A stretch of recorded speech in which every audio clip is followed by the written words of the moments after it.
Leading on the Edge of Chaos. Hi, I'm Holly G. Green, the architect of Pause, Thinking to Thrive expert and author of the new book, Using Your Brain to Win.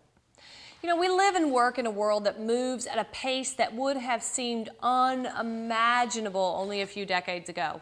And as a result, today's organizations require leadership that can operate on the edge of chaos by relinquishing command and control and creating an environment of mutual trust and respect. Just look at all the challenges today's leaders face. Vast amount of information to sift through and analyze.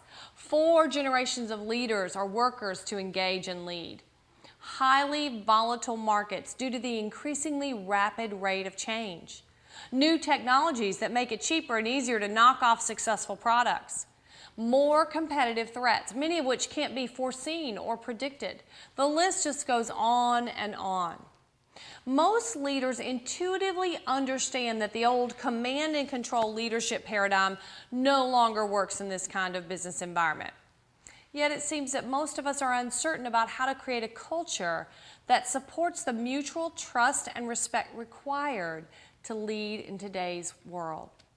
Many of us don't know how to act with transparency and clarity on winning. We don't know how to provide candid and respectful feedback. And since most of us were taught early on that information is power, we tend to withhold it rather than share it openly and easily with others in the organization. The result is a lack of trust between employees and leaders that makes it very difficult to get everyone working on the same page toward the same goals. If you don't think so, just consider these findings from a recent survey. 14% of U.S. employees believe their company's leaders are ethical and honest. Only 10% trust management to make the right decision in times of uncertainty. And only 12% of employees believe their employers genuinely listen to and care about them. 7% believe that senior management actions are completely consistent with their words. That's no way to run a business. If you're struggling to develop mutual trust and respect in your workforce, try a few of these strategies. First, develop a clear and compelling mission and vision. Tell people this is why we exist, this is why we do what we do, and this is the difference we make in the world. Walk the talk. Clearly define your values and then follow through. Don't just talk about the values, live them, especially when it's hard to do. Treat people with respect, which is much more than just being polite. Respect means honesty and integrity in word and in deed.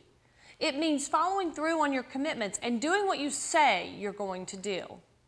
Provide ongoing performance feedback. Let employees know what you expect from them. Define excellence and tell them how they're doing as compared to excellence on a regular basis. Don't hold back on giving feedback because it's negative. Telling the truth goes a long way toward building trust. Develop a culture of accountability, rewarding high performance and holding people accountable for improving upon poor performance. Self-correct. When you do make a mistake or you don't perform at your best, which will sometimes happen, acknowledge it and adjust, then refocus on winning. Most of all, talk and act like a winner. Focus on the future and how the organization will be successful. People will find it much more fun and interesting to hang out with you, and you'll find it much easier to operate on the edge of chaos.